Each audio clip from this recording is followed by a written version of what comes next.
the silence of a snowy peak. In January, a group of 5 friends set off on a journey to one of the most mysterious peaks of the Appalachian Mountains, Mount Crowley Peak. This place was famous for its eerie history.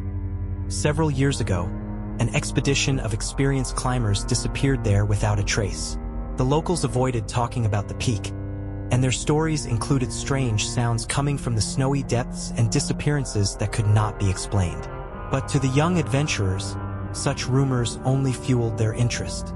"If we can get it all on camera, it will be a sensation," said Jake, the mastermind behind the trip and owner of a travel blog. "The important thing is that we all get out afterwards to upload the video," grinned Sarah, the team's photographer.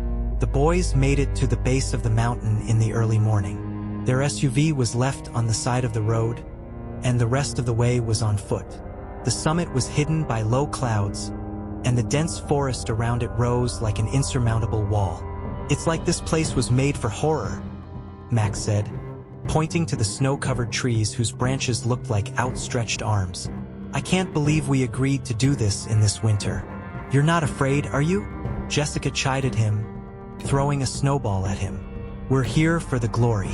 And for a chance to see something unusual," Jake added, turning on his camera. The group moved up the narrow trail. The higher they climbed, the thicker the snow became.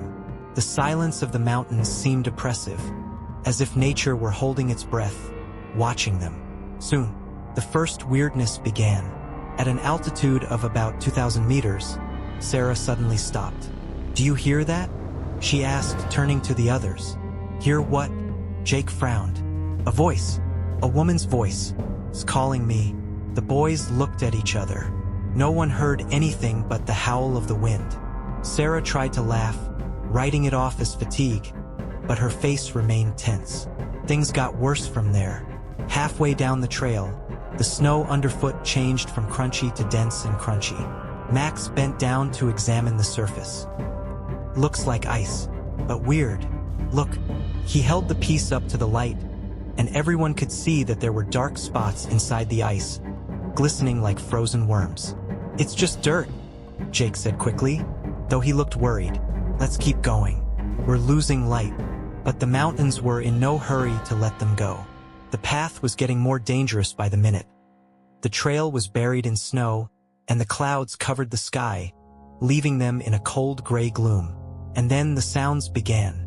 At first it was like a faint whistling. Then it sounded like a melody being sung by someone invisible. "It's the wind," Jake said confidently. "Just wind." "Then why does it sound like words?" Jessica whispered. Everyone froze. Indeed, the wind whispered words, as if someone were calling their names. "This isn't normal," Max said, starting to back away. "We have to go back." But as soon as he said that, he fell into the snow. Everyone rushed to pull him out. Fortunately, the hole was shallow, but what they saw at the bottom made them freeze. Under the ice lay a human hand, frozen in a gesture as if its owner were trying to break free. "We're going back. And now," Sarah said firmly. Her voice shook, but she looked at everyone with desperation. Jake, who had refused to give in to panic earlier, nodded silently. However, the mountain wasn't going to let them go so easily. On the way back, the snow began to crumble right off the tops, forming traps of sorts. The trail was disappearing, and the friends were losing their bearings more and more. The melody they had heard earlier grew louder. It came from everywhere, enveloping their minds. "Run!" Max shouted, but his voice was drowned out by the rumble. The snow around them began to move, as if something was awakening in the depths of the mountain. Ice began to emerge from underfoot, revealing the silhouettes of many frozen bodies. The next day, the rescue team found their SUV at the base of the mountain. No trace of the travelers themselves was found, only their camera. On the last recording, they heard the sounds of a snowstorm and a chant that turned into a piercing scream. When the rescuers returned with their findings, locals once again took the incident as confirmation of the curse of Mount Crowley Peak. Soon, video from Jake's camera hit the web, sparking a wave of discussion. But this was not the last mystery connected with the missing group. 2 weeks later, a team of professional climbers and explorers armed with equipment and support from the authorities, began a large-scale expedition to Crowley Peak. Their goal was to find out what had happened to Jake's group. This time, the rescuers were prepared for extreme conditions. Satellite communications, heat sensors, and radar allowed them to avoid surprises. The ascent began under clear skies. With each hour approaching the place where the last GPS signal of the guys came from, the expedition felt the growing tension. People began to hear faint whispers, and at a certain height the snow became denser, as if someone had tamped it down on purpose to hide something important. "We're in the search area," Mark, the team leader, said as he studied the map. "The trail seems to have disappeared completely. We're going slowly, checking every step carefully." On the fourth day, they came across the first trail. It was Sarah's bloody jacket, covered in snow. "Look," one of the team members called out to them. She pointed to a barely visible dip in the snow. There was an old glacier with a narrow crevasse running deep. "This could be a way down to the cave," Mark suggested. As they descended, they found themselves in an icy grotto. The cold light of the lanterns illuminated the walls, which were covered with strange patterns. It looked as if someone had deliberately carved them into the ice. Jake's tattered backpack lay in the center of the grotto, his camera lying beside it. One of the band members, Nick, examined the camera and noticed that it was on when it was thrown. Something was being recorded. "We'll have to check it out later," he said, carefully tucking the find into a sealed bag. But no sooner had they moved on than they heard a strange sound, like a long scream, coming from deep inside the cave. "Someone is here, or something," the girl from the team whispered, grabbing the walkie-talkie. The sound grew louder, and suddenly one of the explorers fell, being dragged under the snow by something with a scream. His shadow quickly disappeared behind a wall of ice. The group began to panic. "We're leaving, now," Mark shouted. As they made their way out of the cave, a blizzard began, completely unpredicted by the meteorologists. In zero visibility conditions, they struggled to reach their temporary camp. The remaining members of the group, shivering with cold and fear, remained silent. Back in town, they gave the camera to the experts. Watching the video, everyone noticed a strange detail. At one point, the footage showed Sarah walking ahead of the others. She stopped and turned back to the camera.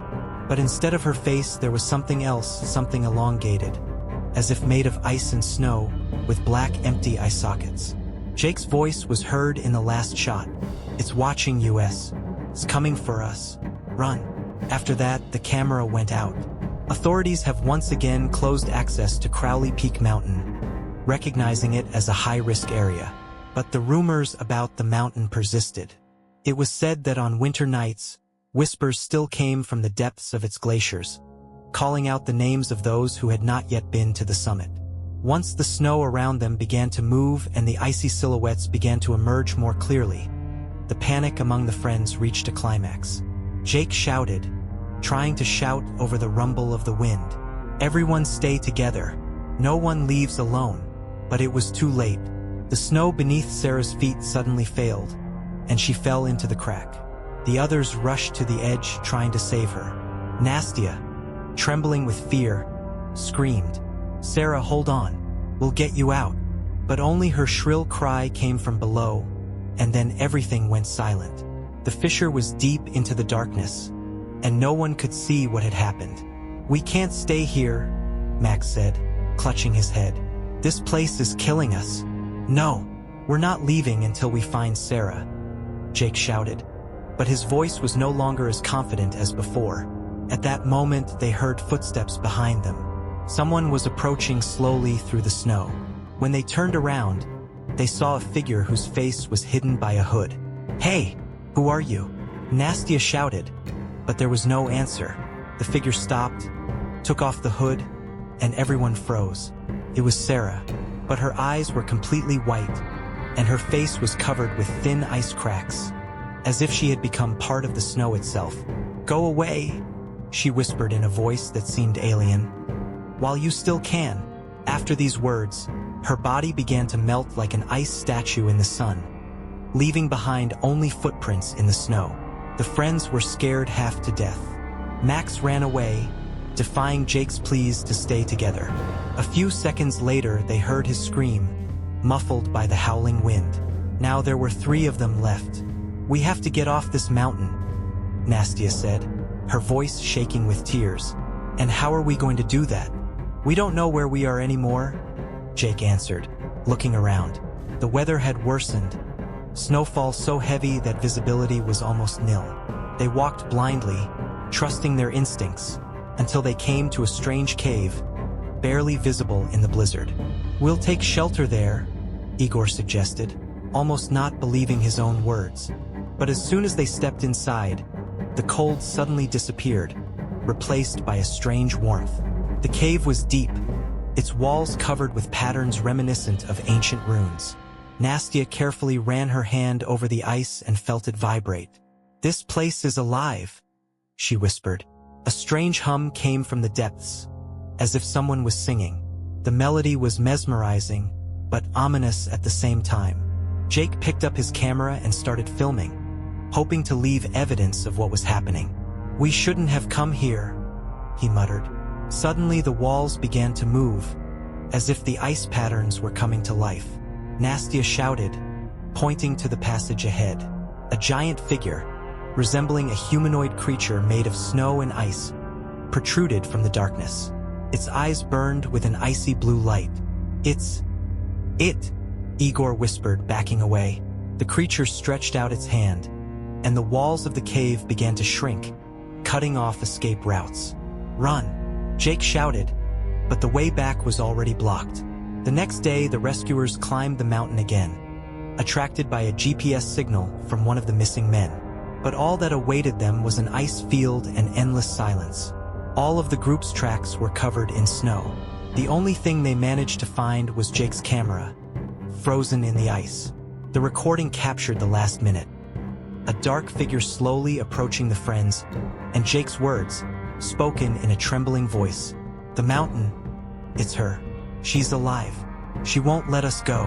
The camera fell to the snow, and the video cut off. Rescuers refused to continue the search, and local authorities permanently closed access to the mountain. It is now listed as a danger zone, and its name has disappeared from tourist maps.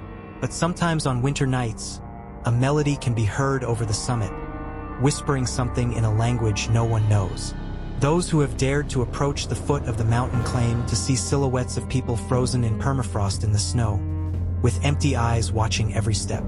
After the friends encountered the ice creature, events unfolded lightning fast.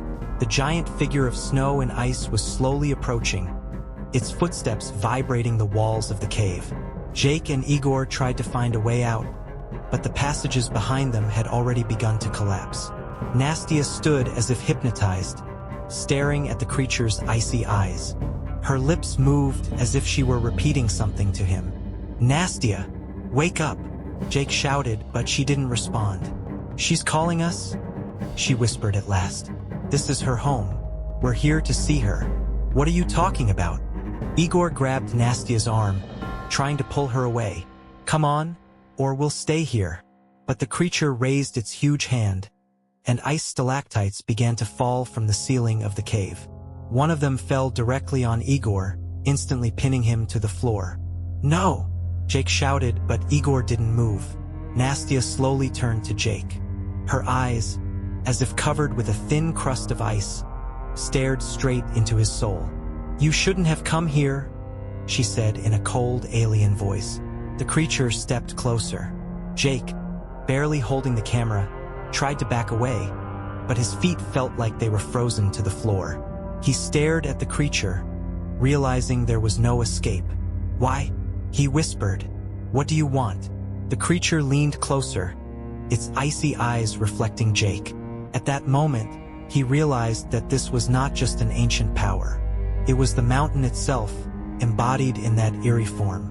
The last thing he heard was a deep, rumbling whisper, humming the same tune that sounded in the wind.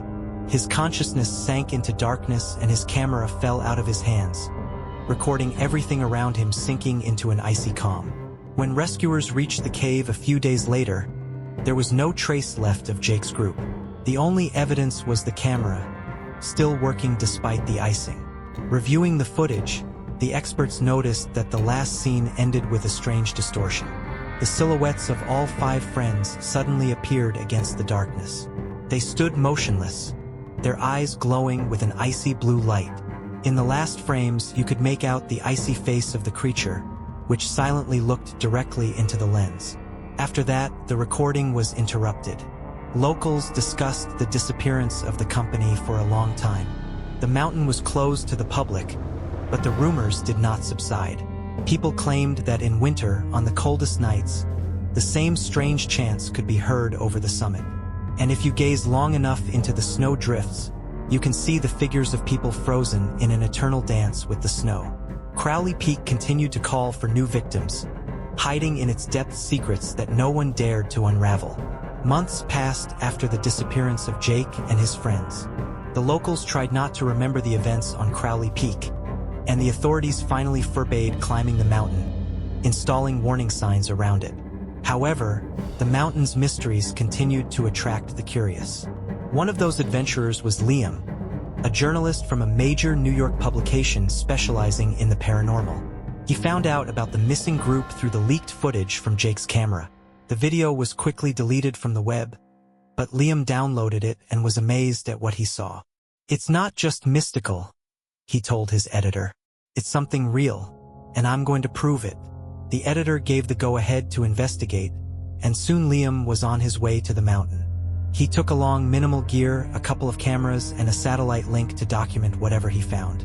Upon reaching the foot of the mountain, Liam felt a strange excitement. The mountain was shrouded in a thick fog, and the air seemed unusually cold, even though it was spring on the calendar. "Just self-delusion," he said to himself as he turned on the camera. Only snow, ice, and empty legends lay ahead. But the closer he got to the trail, the stronger the feeling that someone was watching him. Liam looked back now and then, but there were only snowy trees behind him. At an altitude of 2,000 meters, he came across the first trace of the missing, an old backpack partially covered with snow. Inside there were shabby maps, a notebook, and a broken walkie-talkie. The notebook belonged to Nastia. Leafing through the pages, Liam found notes made before she disappeared. "Heard that tune again today. Everyone says it's the wind, but I know it's not. The mountain is calling us. Why am I the only one hearing it?" The entries became increasingly incoherent, full of fears and descriptions of visions. Silhouettes in the snow, eyes in the dark. The last entry was cut off in the middle. "She's here. We can't." Liam felt a chill run down his back. What on earth happened here? He whispered as he continued his climb. As the sun began to set, Liam decided to make camp. He set up his tent on a small area at the edge of the cliff, surrounded by snow and ice. There was absolute silence all around, with only the wind occasionally piercing the emptiness. Liam tried to sleep, but he couldn't shake the feeling of unease. Toward midnight, he heard a rustle behind the tent. "Who's there?" he shouted, turning on his flashlight. As he stepped outside, he saw a figure in the distance, barely recognizable in the moonlight, stood motionless, staring straight at him. "Hey!" Liam called out, but the figure didn't move. Gaining courage, he stepped closer. It was a human, or at least something resembling one. The body was covered in a layer of ice, and the eyes shone with a pale blue light. "You're... who?" Liam muttered. The figure didn't answer. Instead, it raised its hand, pointing toward the summit. And before Liam could do anything, the figure crumbled into snow dust, vanishing without a trace. At dawn, Liam found the rumored cave. It was cold and dark inside, but the walls glowed with a strange blue glow, as if the ice had been imbued with light. In the center of the cave, he saw something that made his heart sink. The frozen bodies of Jake, Nastia, Igor, and the others. They stood in an eternal statue, as if they were trying to get out. "It's impossible," Liam whispered, filming everything. But then he heard the same chant he had written about in the diary. The sound was coming from somewhere deep in the cave. He moved on, unable to stop. Soon he found himself in a huge hall where the ice created patterns that resembled faces lurking in the walls. In the center stood the creature from his nightmares. The same ice creature Jake's group had seen. "You have come," came a deep voice in his head. "The mountain was waiting for you." Liam felt his legs grow cold and his body go rigid. He realized he couldn't leave again, but he still held the camera, still filming. "Why? What do you want?" He squeezed out. "You people always come. The mountain only takes those who dare to disturb her peace. Now you will become part of it. Forever." The last thing Liam saw was a bright burst of light. A month later, a search party found his tent, and inside, the very same camera. But the recordings left only whispering wind and indecipherable footage of snowy fields. There was no sign of Liam or any sign of his ascent. Now Crowley Peak is not spoken of even by the most courageous. The mountain remains hidden in its cold majesty, the eternal guardian of secrets that will never be revealed. Story 2: Whispers over Blackmont Peak. Winter in Colorado has been particularly harsh this year. Locals said snowfalls like this happen once every 100 years. Despite this, 5 friends, Alex, Julia, Mark, Rachel, and Tom, decided to hike to the top of Blackmont Peak. The mountain was famous for its rugged trails, but promised spectacular views. "This is our last chance this year," insisted Alex, the group leader. "We are prepared and have all the necessary permits. They say it's best not to hike Blackmont Peak in storms like this." Rachel objected, but her words were drowned out by the enthusiasm. They had brought the latest equipment: GPS trackers, powerful flashlights, tents designed for extreme conditions, and satellite communications. Everything seemed to be going according to plan, until on the 3rd day of the trek it started snowing heavily. "We have to find shelter," shouted Mark, barely making it through the wind. "The map shows a cave nearby," Julia shouted, checking the GPS. They managed to reach the indicated place, but instead of a cozy shelter, they found a gloomy entrance to a dark ravine. "I don't like this place," Rachel said. "We have no choice," Alex answered. They went inside. The cave was narrow. Its walls were covered with strange patterns, resembling ancient symbols. "Someone lived here?" Tom wondered. "It looks like some kind of runes, maybe Indians," Julia suggested. They camped in the back of the cave. In the night, Rachel was awakened by a strange rustling. "Someone's here," she whispered, grabbing the lantern. But nothing could be seen beyond the light of the lantern. Only the wind, like a voice, echoed in the cave. The next morning, Mark's GPS stopped working. The compass shook strangely, pointing north, even though they knew they were on the west side of the mountain. "This is too much," Rachel said. "We have to turn back."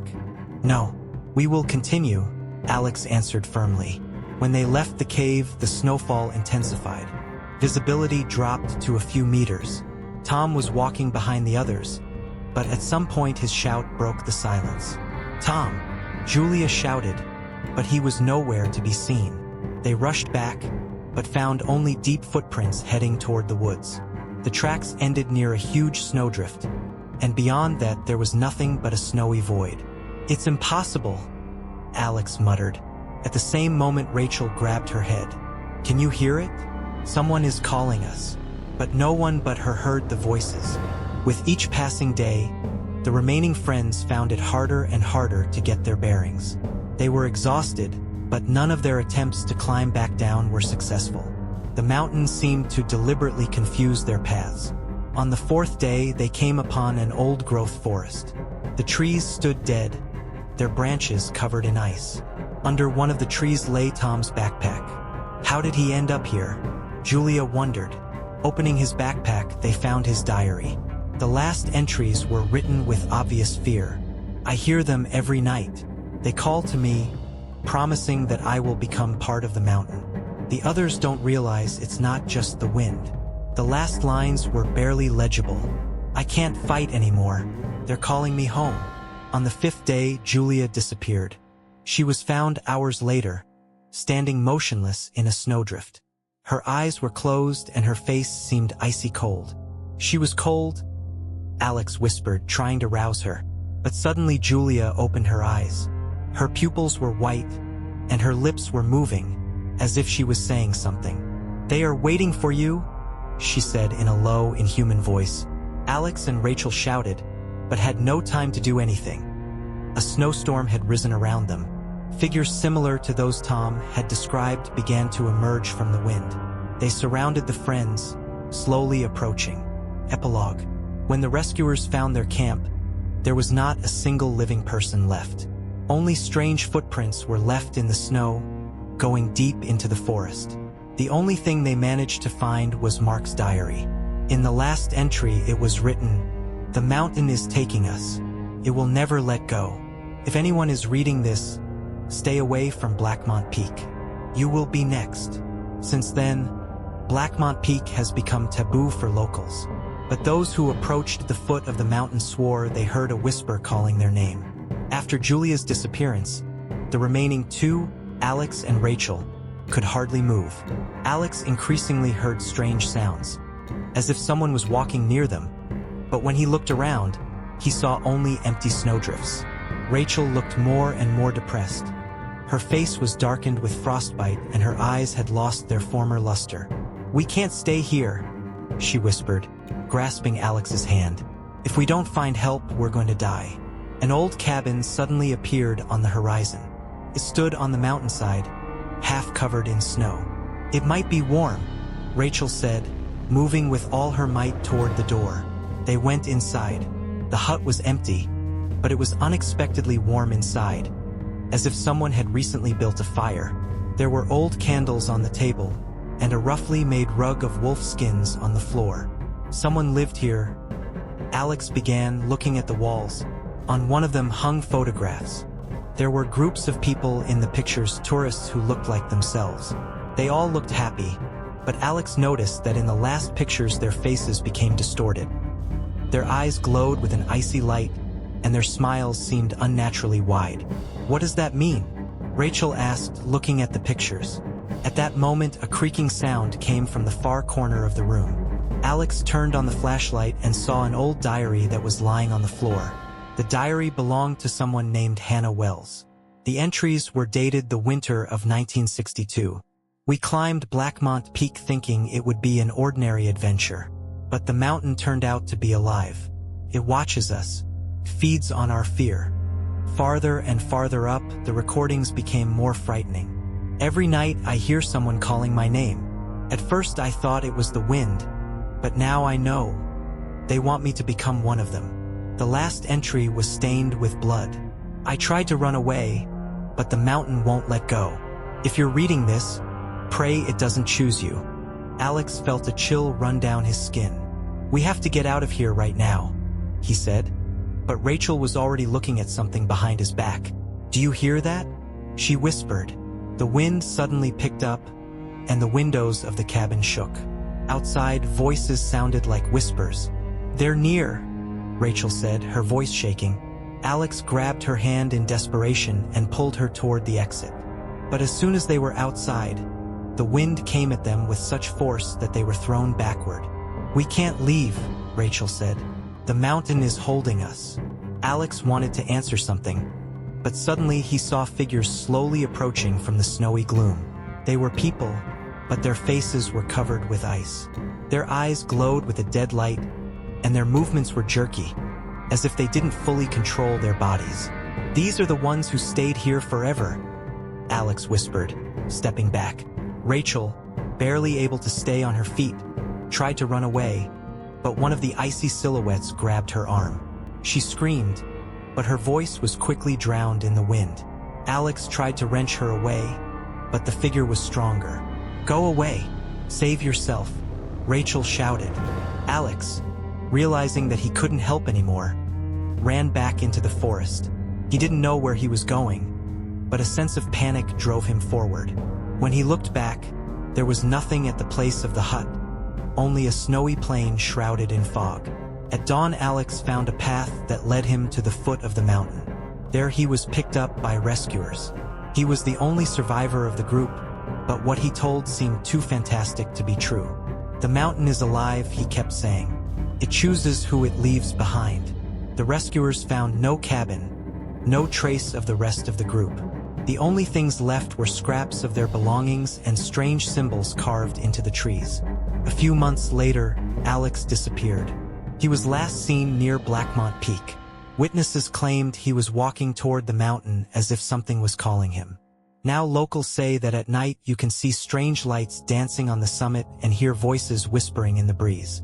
Those who dare to come closer disappear forever, becoming part of Blackmont Peak. Alex's disappearance became another mystery associated with Blackmont Peak. His friends and family were certain that he would not have returned to the mountain, realizing its danger.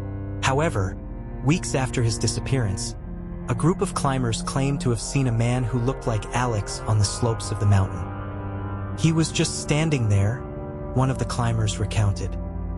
His face was blank and his eyes glowed with a strange blue light.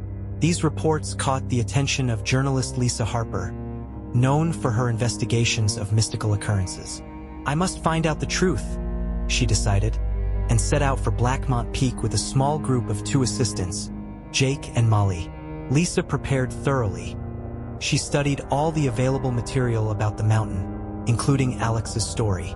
She also found Hannah Wells' diary, which the rescuers donated to a local museum. The mountain watches every step. Her whisper cannot be ignored. If you hear it, you're already doomed. Lisa was skeptical. Maybe it's just a rumor to scare off tourists, she told Jake as they climbed to the bottom. But on the second day of the climb, strange things began to happen. Their GPS devices started giving errors, indicating different coordinates. Jake claimed to see silhouettes in the distance, but when they got closer, all they saw were blocks of snow. "There's something wrong here," Molly said when she heard strange noises outside the camp at night. On the third day, they came across ice statues. They were strangely detailed, as if they were depicting real people. "Is this art?" Jake asked, touching one of the statues. But the statue was too cold to touch with a bare hand. The frost burned his fingers. "Look at this one," Molly said, pointing to the face of one of the figures. "That's Alex." Lisa felt her breath hitch. The icy figure did resemble Alex, but its eyes were empty and its face was frozen in an expression of horror. Suddenly, one of the figures hissed. Her icy hand rose up, pointing towards the top of the mountain. "We must get away," Molly shouted, but it was too late. During the night, their camp found itself surrounded by whispers. Lisa could feel the voices entering her mind, whispering something incomprehensible. "They're calling for us," Molly said, her voice becoming strangely monotonous. Jake tried to wake her, but it was as if Molly had fallen out of reality. She stood up and walked toward the woods, despite the frost. "Stop her," Lisa shouted, but Jake, rushing after her, disappeared into the shroud of snow. Left alone, Lisa tried to descend, but the snowfall was an insurmountable obstacle. She felt that the mountain would not let her go.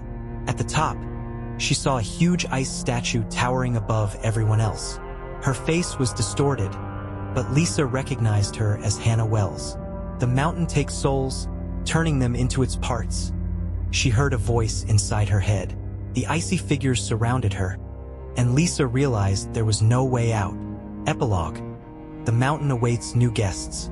A month later, the locals found Lisa's abandoned camp. All of her records were gone and her cameras were left unloaded. Lisa was last seen in a snowy haze, her eyes glowing with an icy light like those of those who had already become part of the mountain. No human has climbed Blackmont Peak since, but sometimes at night, hikers see lights on the summit and hear whispers calling their names. Subscribe to the channel to sleep well at night.